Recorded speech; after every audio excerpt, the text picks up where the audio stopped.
자, 하반기부터 스트레스 총부채 원리금 상환 비율 2단계 대책이 시행됩니다. 딱 한마디로 결론부터 말씀드리면 여러분께서 집을 살 때 받을 수 있는 대출금이 확 줄어든다 그 얘기입니다. 스트레스 DSR이 주택담보대출은 물론 신용대출까지 적용된다는 것이 2단계의 핵심인데요.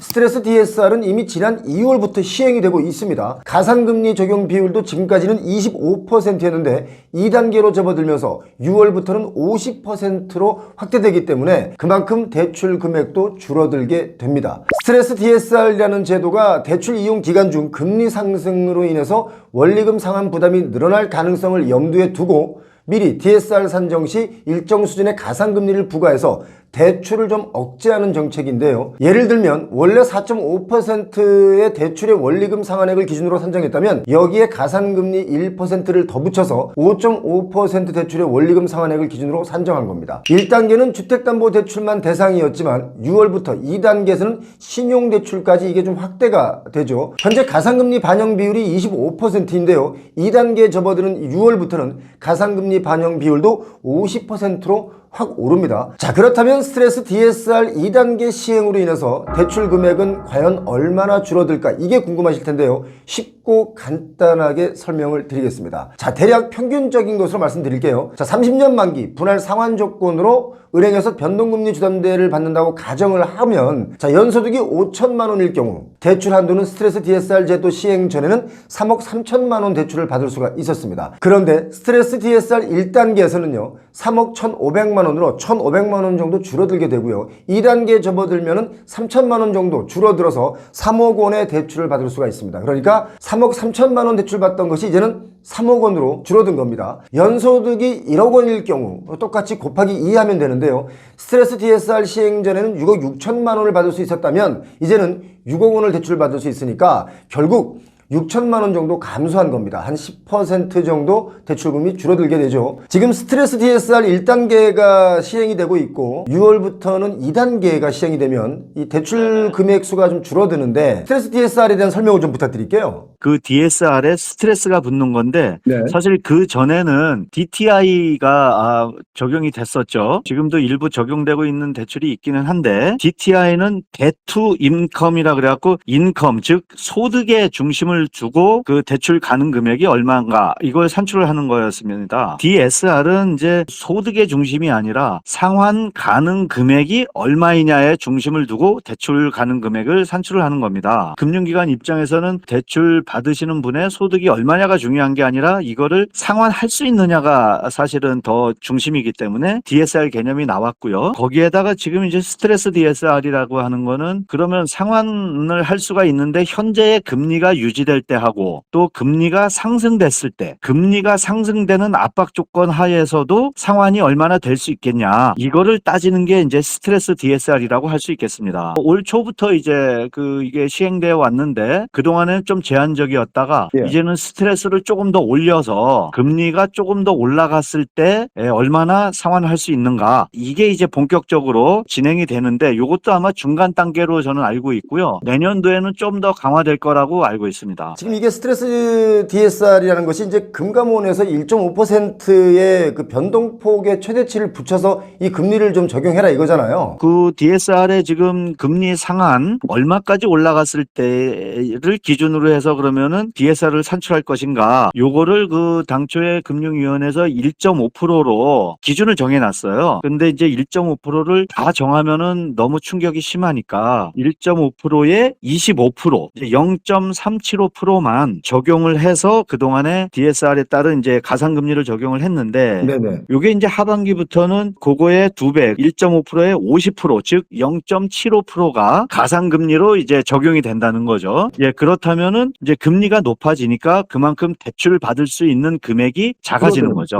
예. 내년엔 이게 더 확대되지 않습니까? 내년에는 아마 1.5%를 100% 1.5% 전체 다 가산금리로 적용하는 그런 방식이 적용될 것 같습니다. KB, 신한, 하나, 우리, NH농협 이렇게 그 시중에 5대 은행의 가계대출 잔액이요 5월 30일 기준에 보니까 702조 7,020억 원이 지금 집계가 됐는데 이게 사실은 지난 한 달 전 4월 말보다는 한 4조 7천억 정도가 더 불어났습니다. 실제로 주담대 전세 대출이 지금 이렇게 실제로 많이 늘어난 거지 않습니까? 여기에는 그 전세 대출도 포함이 돼 있는 건가요? 네네, 그렇죠. 전세 대출이 아마 포함이 돼서 전체 가계 대출 금액이 그만큼 늘어난 걸로 알고 있습니다. 잘 들으셨나요? 대출 가능 금액이 줄어들면 집을 구매하려는 전략에 좀 차질이 올 수밖에 없겠죠. 내년 3단계로 접어들면 어떻게 될까요? 1단계에서는 25% 적용, 2단계에서는 50% 적용, 25년 내년부터는 3단계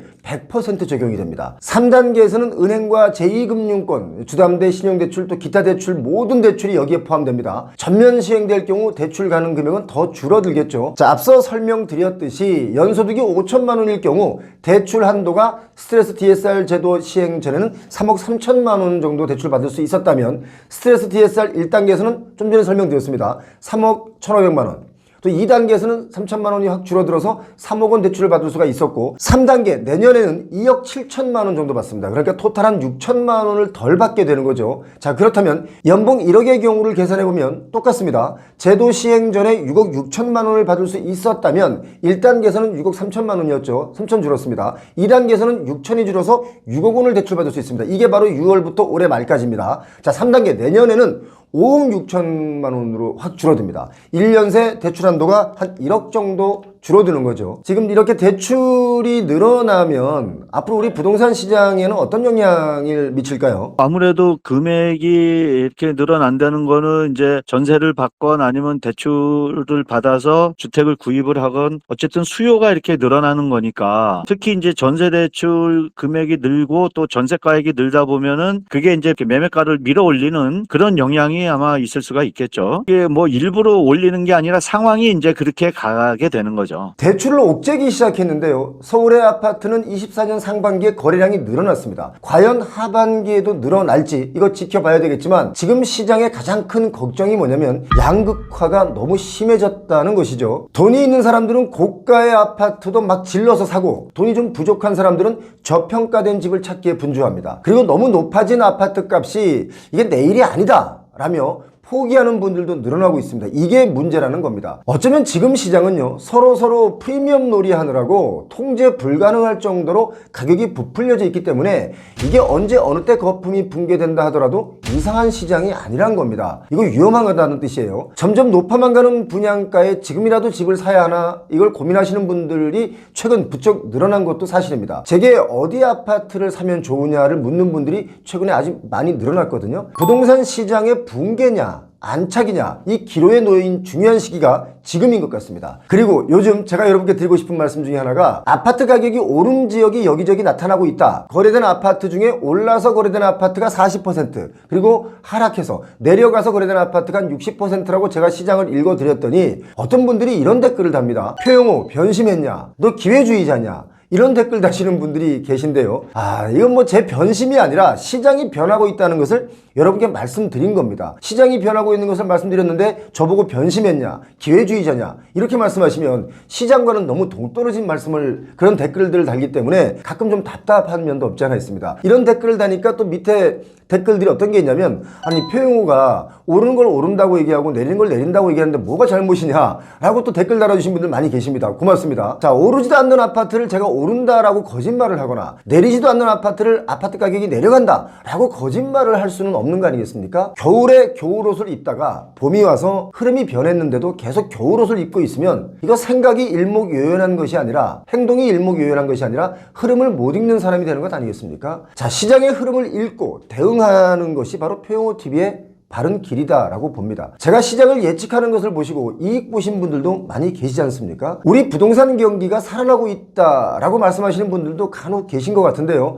아직 제가 볼 때는 그럴 만한 완벽한 데이터는 없습니다. 제가 보는 견지에서는 장기 침체로 갈 가능성도 저는 열어놓고 이 시장을 보고 있기 때문에 여러 데이터를 종합해 봤을 때는 아직 부동산이 살아났다라고 하는 그런 시그널들은 없습니다. 그리고 또 한 가지 위험한 게 대출을 이렇게 압박을 해도 최근에 다시 한 달 사이에 가계대출이 5조 가까이 늘어나고 있다는 것도 제가 주목하고 있는 과열 포인트입니다. 여러분께서도 이런 부분을 잘 주목할 필요가 있겠다라는 생각에 말씀드렸습니다. 요즘 서울 아파트 가격이 꿈틀대고 있다. 그래서 지방과는 좀 너무 동떨어졌다. 이런 말씀하시는 분들 많이 계신데요. 지금 여러 가지 지뢰와 같이 좀 위험한 데이터들도 많이 있는데도 불구하고 이렇게 가격이 뭔가 꿈틀대고 있다는 것은 상승한다는 신호로 보기보다는 위험하다는 신호로 받아들이는 게 맞습니다. 지금 부동산이 미친 듯이 급등하고 살짝 진정된 지가 얼마 안 지났습니다. 다시 과열이 올 수는 없다. 시장이 그걸 다 받아줄 만한 능력이 없다. 이거 여러분 꼭 기억하셔야 됩니다. 여러분 요즘 부동산 관련 뉴스 정말 잘 보셔야 되겠습니다. 우리나라 부동산 시장의 고질적인 병폐라고 할 수 있는 서울 쏠림 현상이 시간이 갈수록 더욱더 또렷하게 나타나고 있는데요. 이거 정말 위험한 수준입니다. 하지만 위험하다고 해도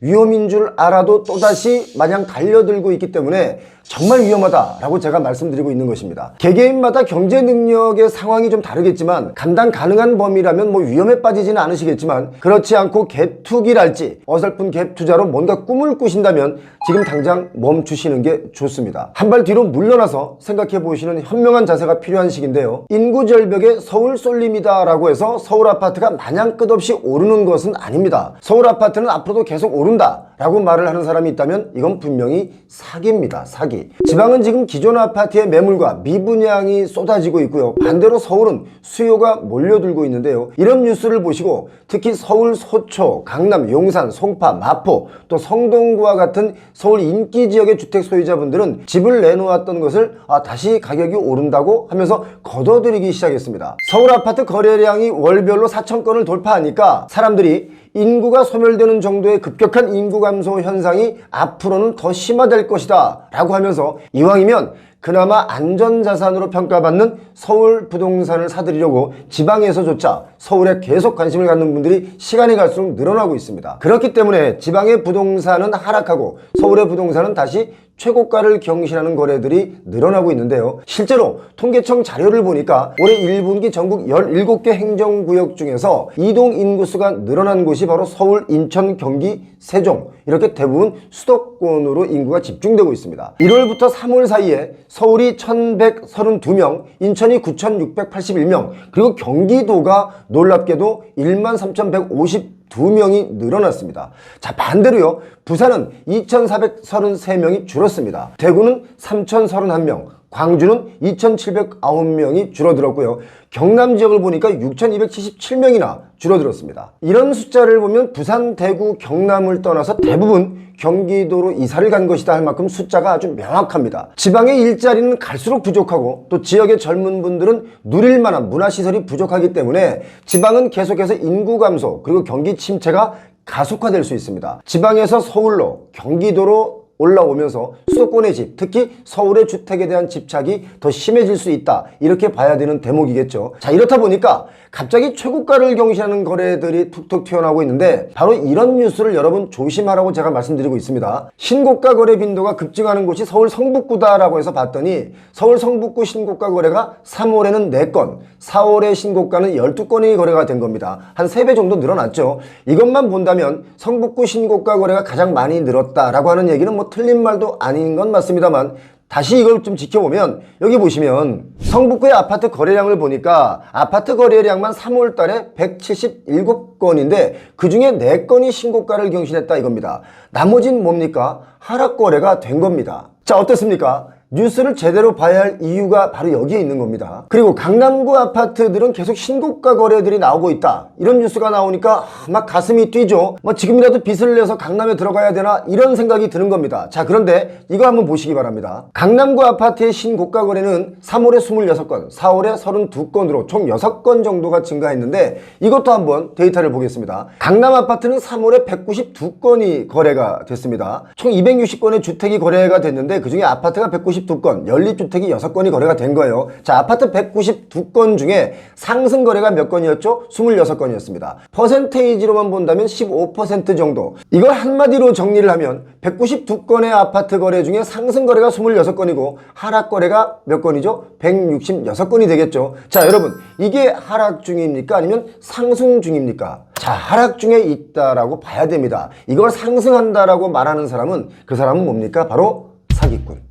적어도 상승 중이다라고 하려면 상승 비중이 눈에 띄게 늘어나면서 거래량이 폭발돼야 되는데 거래량이 조금 늘긴 늘었지만 아직 거래량이 폭발 안 했습니다. 지금 보시면 2019년도에 서울 아파트 전체 거래량이 7만 1,734가구가 거래가 됐고 2020년 집값이 폭등할 때입니다. 이럴 때는 9만 3천 채가 넘게 거래가 됐는데 21년 집값이 많이 뛸 때는 4만 9천 채가 거래가 됐습니다. 그리고 22년 집값이 많이 하락할 때인데 이럴 때는 1년 내내 1만 5천 세대밖에 거래가 안 됐습니다. 그리고 23년 작년에 이 데드캣 바운스가 나왔었습니다. 3만 6천 세대가 거래가 됐고 24년에 거래량이 늘고 아파트 가격이 다시 오른다라고 요즘 뉴스가 나오는 시점인데 이게 1월부터 3월까지 기준의 거래량이 8,600세대 정도가 거래가 됐습니다. 아직까지 거래량이 터졌다라고 볼 수는 없는 거 아니겠습니까? 자, 이 추세는 6월, 7월, 8월을 좀 지켜봐야 되겠는데요. 하지만 앞으로 서울과 수도권은 하락을 하더라도 빠르게 하락할 수가 있고 또 회복도 역시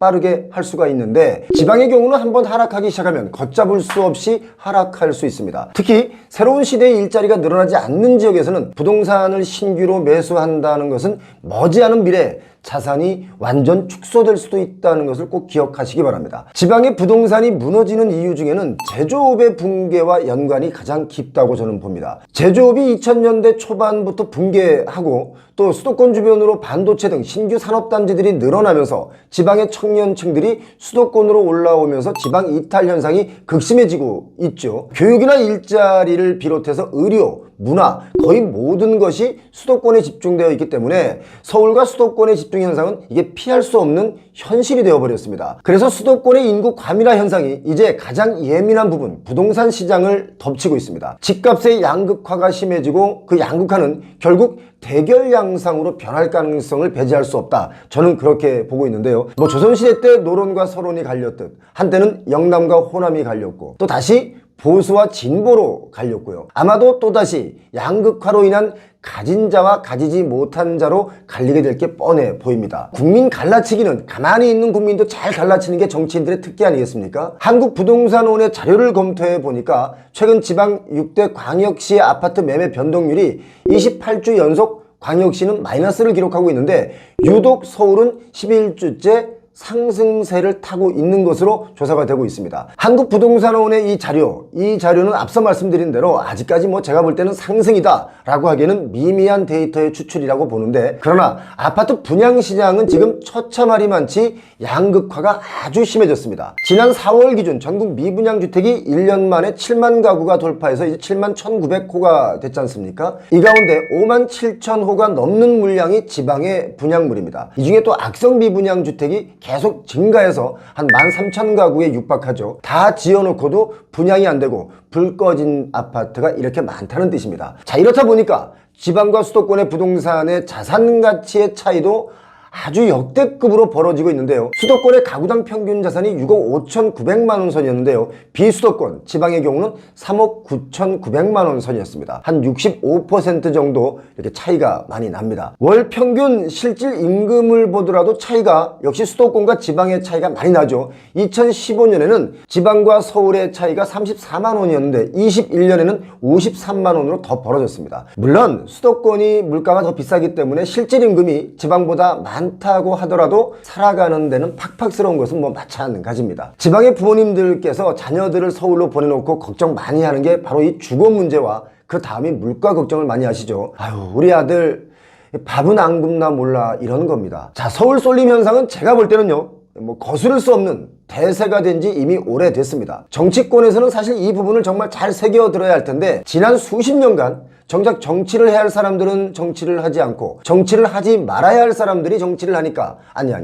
정치를 하면 안 될 사람들마저 정치를 하니까 이 지경이 된 것 같습니다. 요즘 공사비 정말 무섭습니다. 무섭게 올라가고 있습니다. 그래서 재건축도 힘들다는 거 여러분 너무나 잘 알고 계시죠. 정비사업지에서 공사비 분쟁을 해결하기 위한 그 법 개정안이 21대 지난 국회에서 논의조차 되지 못한 채 자동 폐기됐습니다. 자, 21대 국회의원들 이제 떠났죠. 이제 22대가 시작이 됐는데 21대 국회의원들 도대체 4년 동안 뭘 하고 물러난 건지 알 수가 없습니다. 튀어오르는 부동산 가격으로 인해서 이익 보는 사람들은 소수이고요. 비싼 부동산 거품으로 인생이 고달픈 사람들은 정말 대다수입니다. 아파트 한 채를 갖고 있는 분들도 이런 이야기를 합니다. 이 집을 팔고 어디 이사를 갈 수가 없다. 다 다 올랐으니까 라고요. 또 부동산을 여러 채 가지고 있는 부자들도 양심적으로 얘기를 합니다. 부동산 정말 미친 가격이다 라고 말합니다. 그러나 우리들 개인적으로 이런 문제를 해결할 수 없는 문제라면 문제를 제시하고 불만 삼기보다 이 시류의 흐름을 읽고 우리 스스로가 대책을 세워서 옥석을 가릴 줄 알아야 되는 거 아니겠습니까? 지금 수도권의 아파트의 과열 양상을 만들어내기 위해 혈안이 되어 있는 분들 제 눈에 보입니다. 본인들 먼저 조심하셔야 될 것으로 보입니다. 부동산의 가격이 다시 미친 듯이 뛸 만큼 우리들의 금융 체력이 받쳐주질 않는다. 이걸 여러분 좀 아셨으면 좋겠습니다. 제가 올해 초에 대략적으로 한 3가지를 주로 말씀을 드렸었는데요. 첫 번째가 아파트 가격의 양극화가 아주 심하게 올 것이다. 그래서 아파트를 사려거든 환금성이 좋거나 또 선호도가 높은 아파트를 고르는 것이 좋다. 왜냐면 안 팔리는 아파트는 아주 오랫동안 안 팔리기 때문에 하락하는 아파트는 더 하락할 수 있다라고 제가 말씀을 드렸었고요. 두 번째가 대출을 많이 받아 투기성으로 집을 사지 마라, 이 말씀을 드렸었습니다. 그리고 세 번째가 여기서 집값이 다시 한 번 더 오른다면 이건 정말 위험한 시기가 온다. 그런데 2+2년 전세가를 묶어두었던 것이 이게 7, 8월이면 풀려서 전세가가 자꾸 오를 수가 있고 전세가가 매매가를 결국 밀어 올리는 상황이 나오면 버블이 본격화되면서 거품의 폭탄이 언제든 갑자기 터질 수 있다 라고 제가 말씀을 드리면서 경제적 상황이 지금 그렇게 녹록한 게 아니다 라고 말씀을 드렸었죠. 지금 뭐 법인세를 7조 내던 삼성도 52년 만에 법인세를 0원 냈습니다. 한 푼도 안 냈습니다. 이런 경제적인 이유를 들어서 부동산에 관해서 3가지를 중심적으로 제가 말씀을 드렸었는데, 그런데 최근 지금 7, 8월이 오기도 전에 전세가가 폭등하는 지역이 나타나면서 지역에 따라 국지적으로 오르던 전세가, 매매가가 서울의 경우는 거의 모든 구에서 올라서 거래되는 사례들이 늘어나고 있습니다. 통계적으로 보니까 서울 아파트가 11주 연속 오르고 있다, 이런 뉴스들도 많이 나오고 있는데 고금리 기조가 아직까지 이어지고 있고요. 또 전셋값이 1년 넘게 가파르게 치솟아 올라오면서 이럴 바에는 차라리 집을 사겠다 라면서 내 집 마련에 나서는 무주택자분들의 실수요가 늘어나면서 집값을 조금 밀어 올리고 있습니다. 서울에서 가장 많이 오른 지역이 어딘가 봤더니 성동구인데요. 성동구 집값이 거래가 됐다 하면 조금 더 비싼 가격에 거래되는 경우가 많이 있는데, 최근 거래된 것을 보니까 성동구 금호동에 신금호파크 자이라는 아파트가 있습니다. 여기가 입주한 지 9년차 된 1156세대의 아파트인데 전용 59제곱미터가 지난 6월 1일 엊그제 일입니다. 13억 5,500만 원에 거래가 됐습니다. 이 아파트는 22년 1월에 16층이 15억 8천만 원에 거래가 됐습니다. 그런데 1년도 채 가기 전에 22년 11월에는 10억 7천만 원으로 가격이 뚝 떨어져서 거래가 되었죠. 물론 뭐 2층 물건이긴 합니다만 가격 차이가 아주 크게 납니다. 급등했다가 1년 만에 급락하는 사례죠. 자, 최근 거래만 보더라도 13억 5,500만 원에 팔린 6층 기준으로 23년 12월 한 6개월 전에는 12억 3천만 원에 거래가 되었는데 최근 6개월 만에 1억 2,500만 원 정도가 더 올라서 거래가 되고 있습니다. 여기는 지하철 5호선 신금호역과 딱 맞닿아 있는 역세권입니다. 신금호역 다음 정거장인 행당역과 딱 붙어있는 행당 한진타운 아파트 한번 볼까요? 지어진 지 25년 차 됐는데요. 전용 59제곱미터가 지난 6월 1일에 10억 2천만 원에 거래가 됐습니다. 같은 평수가 올 초에는 9억 7, 8천만 원 선에 거래가 되었는데 대략 한 5천만 원 정도 올랐습니다. 한 5% 정도 오른 겁니다. 그런데요, 여길 보시면 역시 여기도 성동구입니다. 금호동 3가 금호자이 2차 아파트를 예를 들어 보겠습니다. 지하철역과는 좀 상당한 거리가 있는데 전용 84제곱미터 21년 9월에 최고가 14억 5천만 원에 거래가 되고 나서요, 최근 거래는 11억 5천만 원으로 한 3억 선이 하락돼서 거래가 되고 있는데 여기 아파트는 현재 가격 회복이 안 되고 있습니다. 성동구 내라고 하더라도 지하철역과는 좀 상당히 거리가 먼 위치에 있기 때문에, 그리고 또 여기는 언덕이 좀 가파르게 있죠. 그런 것으로 인해서 아직 가격이 회복되고 있지 않습니다. 지금 이 이야기는요, 아파트 단지가 가격이 오르는 곳이 있고 오르지 않는 단지가 있다 이겁니다. 지난 급등기 때는 그냥 그야말로 다 올랐습니다. 여기저기 뭐 어디든 다 올랐는데 지금은 그렇게 다 오르는 시장이 아니다 이겁니다. 그렇기 때문에 무조건 사려고 달려드시면 안 됩니다. 제가 지금 좀 불안한 것이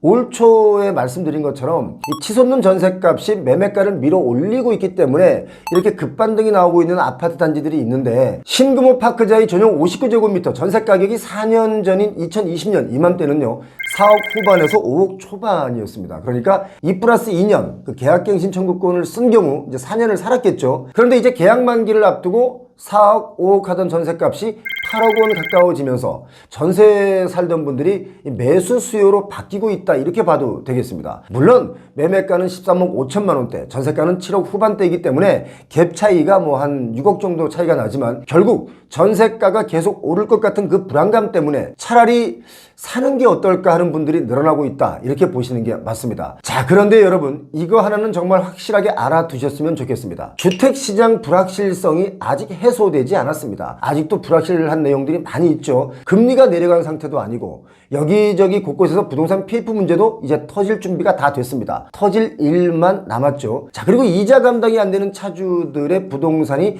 경매로 나오는 숫자가 지금 어마어마합니다. 엄청 많이 늘어나고 있습니다. 그리고 경기 회복이 고성장 시대를 지나 어쩌면 저성장의 흐름으로 갈 수가 있기 때문에 서울이라고 하더라도 마구 뛰는 집값에 무분별하게 대출을 일으켜 매수하는 것은 다시 또 위험에 빠질 수 있다. 이걸 꼭 여러분 기억하시기 바랍니다. 시장의 흐름을 잘 읽고 계신 분들은 전반적으로 이 관망세를 지금 유지하고 있습니다. 평정심을 유지하고 있죠. 그런데 뉴스에 휘둘리시는 분들은 이거 다시 마음이 급해져서 막 매수에 나설 경우가 있는데 이건 정말 조심하시는 게 좋습니다. 자, 뉴스에서 말하듯이 다시 상승장이 온 것은 아니다 라고 저는 그렇게 읽고 있습니다. 여기서 우리가 주목하고 지켜봐야 할 문제가 바로 거래량인데요. 서울의 아파트 3월과 4월에 이 거래량이 좀 늘어났습니다. 그런데 상승장으로 이끌 만큼의 거래량은 아직 아니다. 그래서 6월, 7월을 좀 지켜봐야 됩니다. 정부의 대출 정책이 일정 부분 좀 먹혔죠. 그래서 소형 단지 위주로 거래가 많아지고 있는 것은 분명합니다. 자, 이럴 때 갈아타기를 하시거나 또는 처음으로 주택을 구매하시려는 분들은 너무 조급해하지 마시고 빚 많이 내지 마시라는 말씀을 좀 드리고 싶습니다. 지금의 부동산은 내가 사는 가격보다 훨씬 많이 올라서 갑자기 이익을 크게 볼 수 있는 시장이 아닙니다. 주식 사고 팔듯 부동산을 사고 팔 수는 없죠. 단 내 집 마련을 서두르고 싶다, 이런 분들이 있습니다. 제게도 그런 질문 하시는 분들이 많이 계신데요. 그런 분들은 충분하게 감당 가능한 선에서 움직이셔야 됩니다. 예전에 집값이 폭등할 때는 금방 가격이 뛰니까 빚을 많이 내서 어떻게 감당하는 분들이 있다 치더라도 지금은 그렇게 하시면 큰일 납니다. 그리고 또 아무거나 막 사면 안 됩니다. 집값이 이렇게 미쳐 있는 것의 가장 큰 피해자는 누굴까요? 바로 집이 없는 중산층, 서민분들입니다. 또 종부세니 뭐니 해서 세금 왕창 뜯기기 때문에 그 세금만큼 집값에 더 얹어서 가격을 정하다 보니까 집주인들도 이러지도 저러지도 못합니다. 전월세는 끝도 없이 오르고 있죠. 높은 물가에 쓸 수 있는 돈이 없는데 주거에 들어가는 비용이 너무 크다 보니까 정말 하루하루 열심히 살아도 그 살아가는 이유가 결국 아파트인 세상이 됐습니다. 자, 부동산 불패라는 것이 예전에는 통했습니다. 지금도 어디에선간 통합니다. 하지만 지금은 모든 부동산이 불패가 아닌 시장이 왔습니다. 상황에 따라서 불패도 있고 또 잘못 사면 필패인 경우도 있습니다. 이제 그런 시대가 왔습니다. 이미 3, 4년 전에 미친 듯이 오른 부동산 가격, 제가 볼 때는 정말 회복 불능 상태로까지 가는 게 아닌가, 이런 불안감마저 듭니다. 왜냐하면 사람들이 계속 부동산에 매달리기 때문에 그렇습니다.